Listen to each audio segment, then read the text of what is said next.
ஓம் சாய்ராம். சாய்பாபாவின் சரித்திரம் சாய் குடும்ப உறவுகளுக்கு பேரன்புகளுடன் அனு.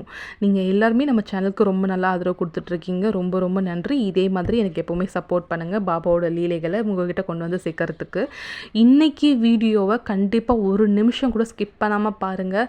உங்களுக்கு எதனாச்சும் ரிலேஷன்ஷிப்பில் ப்ராப்ளம் இருந்தாலோ இல்லை உங்களுக்கு எதனா நோய் இருந்தாலோ கண்டிப்பாக இந்த வீடியோவை தயவு செஞ்சு ஸ்கிப் பண்ணாமல் ஃபுல்லாக பாருங்கள். இன்றைக்கி பாபா நம்மக்கிட்ட எப்படி சகுன பிரம்மமாக த்ரூ சம்படி பாபாவே எப்படி நம்மக்கிட்ட வந்து நம்மளை ஹெல்ப் பண்ணுறாரு, நம்மளை காப்பாற்றுறாரு அப்படிங்கிற ஒரு மிராக்கிள்ஸ் தான் நான் சொல்ல போகிறேன். 2 மிராக்கிள்ஸ் சொல்ல போகிறேன் இன்றைக்கி வீடியோக்குள்ளே போகிறதுக்கு முன்னாடி என்னுடைய சேனல், இன்னொரு சேனல் வச்சுருக்கேன், அனு ஸ்பைசி ஹோம்னு சொல்லிட்டு, அந்த சேனலுக்கும் இதே மாதிரி சப்ஸ்கிரைப் பண்ணி சப்போர்ட் பண்ணுங்கள். இப்போ நம்ம வந்து வீடியோக்குள்ளே போகலாம். இந்த மிராக்கிள் வந்து 1939 நடந்துச்சு. இது வந்து ஸ்ரீனிவாச ராவ் அப்படின்னு சொல்லிட்டு ஒருத்தர் இருக்கார். அவருக்கு வந்து என்ன ஆகுதுன்னா ரொம்ப உடம்பு முடியாமல் போகுது. அவங்க வந்து டாக்டர்கிட்டலாம் போய் பார்க்குறாங்க. ஆனால் வந்து எந்த ஒரு ஃபைண்டிங்ஸுமே இல்லை. அவருக்கு உடம்புல என்ன ப்ராப்ளம் இருக்குன்னே அவங்களுக்கு வந்து தெரியல. அப்போ அந்த டைமில் இருக்க மெடிக்கல் டெக்னாலஜியில் வந்து அவங்க எல்லாமே ட்ரை பண்ணி பார்க்குறாங்க, என்ன ப்ராப்ளம் இருக்குது உடம்புல அப்படின்னும் போது அவருக்கு வந்து எதுவுமே தெரியல, அவர் உடம்புல என்ன பிரச்சனை இருக்குதுன்னு சொல்லிட்டு வந்து ஹீ வாஸ் ஆல்வேஸ் டயர்டு. ஓகேவா? அப்போ வந்து அவரோட ஃப்ரெண்டு கோபால் ஐயர்னு சொல்லிட்டு ஒருத்தர் இருக்கார். அவர் வந்து என்ன பண்ணுவார்னா ஸ்ரீனிவாசராவை வந்து கூப்பிடுவார். ஏன்னா அவர் வந்து பாபாவுடைய டிவோட்டி. கோபால் ஐயர் வந்து பாபாவுடைய டிவோட்டி. இவர் வந்து ஸ்ரீனிவாசராவை வந்து கூப்பிடுவார். ஆரத்திக்கு வாப்பா, நீ பாபா கிட்ட வந்து உன்னுடைய குறைகளை சொல்லு, பாபா பார்த்துக்குவார் அப்படிங்கிற மாதிரி அவர் வந்து கூப்பிடுவார். இவரும் என்ன பண்ணுறது, நமக்கு எல்லாமே நம்ம யார்கிட்டயோ நம்ம பிரச்சனைன்னு சொல்லி தேடி போகும்போது எல்லாருமே என்னன்னு தெரியல அப்படின்னு சொல்லிட்டு அவங்களுக்கு ஹெல்ப் பண்ண முடியாத சுச்சுவேஷன் இருக்கும்போது நம்ம கடைசியில் கடவுள்கிட்ட தானே போவோம். சரி, இருந்தாலுமே ஃப்ரெண்டு கூப்பிட்றாருங்கிறதுக்காக இவர் என்ன பண்ணுவார், ஆரத்திக்கு போவார். ஆரத்திக்கு போனதுக்கப்புறம் இவர் பாபா கிட்ட எதுவுமே ப்ரே பண்ண மாட்டார். பட் பாபாவுடைய ஃபோட்டோவுக்கு அவங்க ஃப்ரெண்டு ஆரத்தி எடுக்கும்போது இவர் பாபாவுடைய ஃபோட்டோவை பார்த்துக்கிட்டு மட்டுமே தான் இருப்பார். எதுவுமே ப்ரே பண்ண மாட்டார்.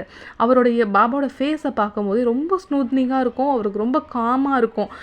அவர் அந்த உடம்போட டயர்ட்லாம் மறந்து அவர் பாபாவை பார்த்துக்கிட்டு இருப்பார். ஆரத்தியும் முடிஞ்சிடும். இவர் என்ன பண்ணுவார், வீட்டுக்கு வந்துடுவார். நெக்ஸ்ட் டே வந்து இவர் ஹாஸ்பிட்டலுக்கு போக வேண்டியது இருக்கும், செக்கப்புக்காக போக வேண்டியது இருக்கும். இவர் என்ன பண்ணுவார், சரி போகலாம் அப்படின்னு சொல்லிட்டு ஹாஸ்பிட்டல் போனால் டாக்டர் வந்து அங்கே இருக்க மாட்டாங்க.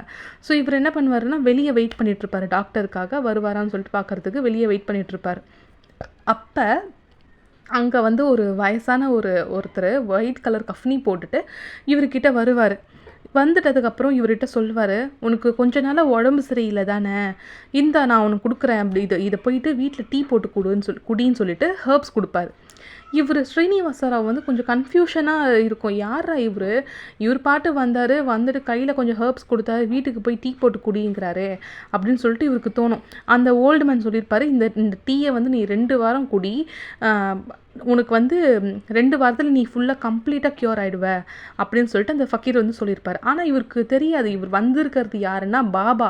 ஆனால் இவருக்கு தெரியாது இது யார், இது புதுசாக வராரு ஒருத்தர் வந்துட்டு ஹர்ப்ஸ் கொடுத்துட்டு குடின்னு சொல்லிட்டு போகிறாரு டீ போட்டு அப்படின்னு சொல்லிட்டு இவர் யோசிப்பார். இருந்தாலும் என்ன, இவருக்கு இன்னொரு திங்கிங் இருக்கும்னா, நம்மளும் எல்லா டாக்டர்கிட்டையும் வரும், என்ன பிரச்சனைனே தெரியல, எதுக்கு இவர் சொன்னதை வந்து நம்ம ட்ரை பண்ணக்கூடாது, ஹர்ப்ஸ் தானே, நம்ம டீ போட்டு குடிப்போம் அப்படின்னு சொல்லிட்டு இவர் என்ன பண்ணுவார், டாக்டரை பார்த்துட்டு வீட்டுக்கு வந்துடுவார்.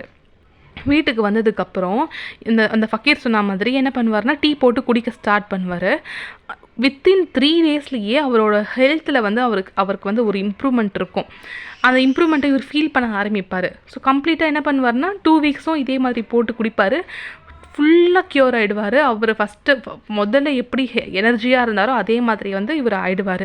ஆனால் இவர் மைண்டுக்குள்ளே ஓடிக்கிட்டே இருக்கும், இவர் யார், எதுக்கு நம்மக்கிட்ட வந்தார், எதுக்கு இந்த ஹர்ப்ஸ் நம்மகிட்ட கொடுத்து குடிக்க சொன்னார், டாக்டராலேயே ஃபைன் பண்ண முடியல எனக்கு என்ன ப்ராப்ளம் சொல்லிட்டு, ஆனால் இவர் கொடுத்த ஹர்ப்ஸ் வச்சு நான் டீ போட்டு குடிச்சு நான் ஹெல்த்தி ஆகிட்டேனே, மறுபடியும் நான் இப்போ நல்லா ஃபுல்லாக க்யூர் ஆகிட்டேனே அப்படின்னு சொல்லிட்டு இவர் யோசிச்சுட்டே இருப்பார். அப்போ தான் என்ன பண்ணுவார், மறுபடியும் கோபால் ஐயர் வீட்டுக்கு பாபாவோடைய ஆரத்தி பார்க்குறக்காக மறுபடியும் போவார். போனதுக்கு அப்புறம் தான் பாபாவுடைய ஃபோட்டோ பார்க்கும்போது தான் வந்து ஹி வாஸ் ரியலைஸ்ட், வந்துட்டு போனது வந்து பாபா தான் நமக்கு வந்து ஹெல்ப் கொடுத்துட்டு போயிருக்காரு, சகுன பிரம்மமாக நம்மக்கிட்ட நேராகவே வந்திருக்காரு பாபா அப்படின்னு சொல்லிட்டு இவர் ரியலைஸ் பண்ணுவார். அப்பத்துல இருந்தே இவர் வந்து தீவிரமான பாபாவுடைய டிவோட்டியாக ஆகிட்டார். இது வந்து முதல் லீலை. 2வது லீலை என்னன்னு பார்த்தீங்கன்னா, கீரனூருன்னு சொல்லிட்டு தமிழ்நாட்டில் ஒரு ஊர் இருக்குது. அந்த ஊரை சேர்ந்த ஒரு பெண் அவையாம்பாள் அப்படின்னு சொல்லிட்டு ஒரு பொண்ணு இருக்குது. அந்த பொண்ணு என்ன பண்ணுன்னா அவங்க ஹஸ்பண்ட் கூட கோச்சிக்கிட்டு வீட்டுக்கு வந்துடும். அவங்க அம்மா வீட்டுக்கு பொட்டி படுக்கையெல்லாம் எடுத்துகிட்டு வீட்டுக்கு வந்துடும். வீட்டுக்கு வந்ததுக்கப்புறம் என்ன பண்ணோன்னா ஒரு மாதம் ஆகும். ஒரு மாதம் வரைக்கும் வெயிட் பண்ண அவங்க ஹஸ்பண்ட் வந்து கூட்டிகிட்டு போவாருன்னு சொல்லிட்டு. ஆனால் அவங்க ஹஸ்பண்ட் வந்து கூட்டிகிட்டு போக மாட்டார். இதுக்கும் தோணும், இந்த மாதிரி வந்து இந்த பொண்ணுக்கும் தோணும், நம்ம ஏன் தேவையில்லாமல் கோச்சிக்கிட்டு வந்துட்டோம், நம்மளே பேசாமல் நம்ம ஹஸ்பண்ட் வீட்டுக்கு போயிடலாமா அப்படிங்கிற மாதிரி இந்த பொண்ணுக்கும் தோணும். ஆனால் வந்து ஒரு ப்ரெஸ்டேஜ் ப்ராப்ளம் இந்த பொண்ணுக்கு இடிக்குது. நம்ம ஏன் போகணும், அவரே வந்து கூட்டிகிட்டு போட்டோம், நம்ம எதுக்கு போயிட்டுருக்கணும் அப்படின்னு சொல்லிட்டு இந்த ஒரு ப்ரெஸ்டேஜ் ப்ராப்ளம்னால இந்த பொண்ணு என்ன பண்ணுவாங்க, அமைதியாக விட்டுருவாங்க. அப்போ தான் என்ன ஆகும்னா அவங்க ஃப்ரெண்டை மீட் பண்ணுவாங்க. அவங்க அம்மா வீட்டுக்கிட்ட இருக்க அவங்க ஃப்ரெண்டை மீட் பண்ணுவாங்க. அங்கே மீட் பண்ணும்போது இந்த மாதிரி ப்ராப்ளம் ஆயிடுச்சுன்றதை வந்து அவங்க ஃப்ரெண்டுக்கிட்ட சொல்லும். அவங்க ஃப்ரெண்டு வந்து பாபாவுடைய தீவிரமான டிவோட்டி. அப்போ வந்து அவங்க சொல்லுவாங்க, சரி ஓகே, நான் உனக்காக பாபா கிட்ட ப்ரே பண்ணிக்கிறேன், உன்னை மறுபடியும் உன் ஹஸ்பண்ட் வந்து கூட்டிகிட்டு போயிட்டு நீ உங்கள் வீட்டில் போய் இருக்கிறதுக்கு நான் பாபா கிட்ட ப்ரே பண்ணிக்கிறேன், நீ எனக்கு வந்து ஒரு வெள்ளியில் தகடு வாங்கிட்டு வந்து கொடு அப்படின்னு சொல்லிட்டு அந்த பொண்ணுக்கிட்ட சொல்லியிருப்பார், அவையாம்பாள் கிட்ட. அதனால் அந்த பொண்ணு என்ன பண்ணுன்னா நெக்ஸ்ட் டைம் அவங்கள மீட் பண்ணும்போது ஒரு வெள்ளி தகடு வந்து வாங்கிட்டு வந்து அவங்க ஃப்ரெண்டுக்கிட்ட கொடுக்கும். அவர் என்ன பண்ணுவாருன்னா அந்த தகடில் சாய்பாபா ரக்ஷக் அப்படின்னு சொல்லிட்டு ஒரு வேர்டு மென்ஷன் பண்ணுவார். அப்படின்னா சாய்பாபா இஸ் த சேவியர் அப்படின்னு அர்த்தம். சாய்பாபா நீங்களே பார்த்துக்கோங்க அப்படின்னு சொல்லிட்டு இவர் என்ன பண்ணுவாருன்னா பாபாவோடைய ஃபோட்டோ கீழே அந்த தகடை வச்சு 2 days வந்து ப்ரே பண்ண ஆரம்பிச்சிடுவார் அந்த பொண்ணுக்காக.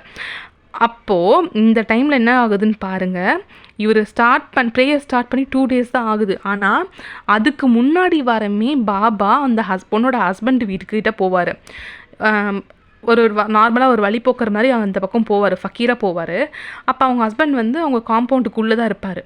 அப்போ திடீர்னு இந்த ஃபக்கீர் வந்து அந்த பக்கமாக போகும்போது இவங்க ஹஸ்பண்டை பார்த்துட்டு, நீ எதுக்கு உங்கள் ஒய்ஃபை வந்து அவங்க வீட்டில் விட்டு வச்சுருக்க, முதல்ல கூட்டிகிட்டு வா, உங்கள் ஒய்ஃபை ஃபஸ்ட்டு போய் கூட்டிகிட்டு வா இப்படின்னு சொல்லிட்டு சொல்வார். இவர் கன்ஃபியூஷனாக இருக்கும், யாரா இவர் பாட்டு வராரு, நம்ம ஒய்ஃப் கூட நம்ம சண்டை போட்டது இவருக்கு எப்படி தெரியும், திடீர்னு வராரு உன் ஒய்ஃபை வந்து கூட்டிகிட்டு வா, உங்கள் வீட்டுக்கு கூட்டிகிட்டு வந்துட்டு சொல்லிட்டு எப்படி சொல்கிறாரு அப்படின்னு யோசிப்பார்.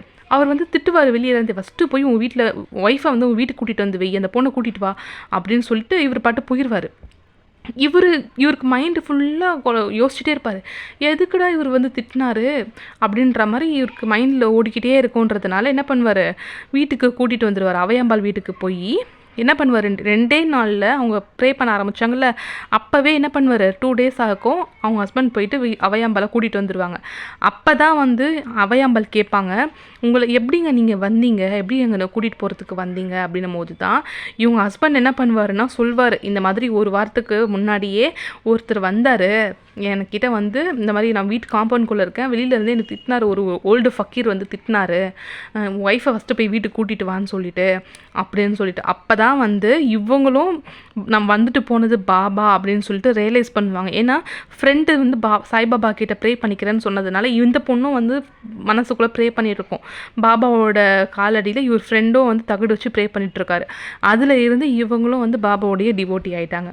ஸோ நமக்கு என்ன ப்ராப்ளம் வந்தாலும் பாபா கிட்ட அதை கம்ப்ளீட்டாக கொடுத்துட்டோம்னா நம்மளுக்கு ரிசல்ட் வந்து நமக்கு ஃபேவராக தான் கண்டிப்பாக இருக்கும்.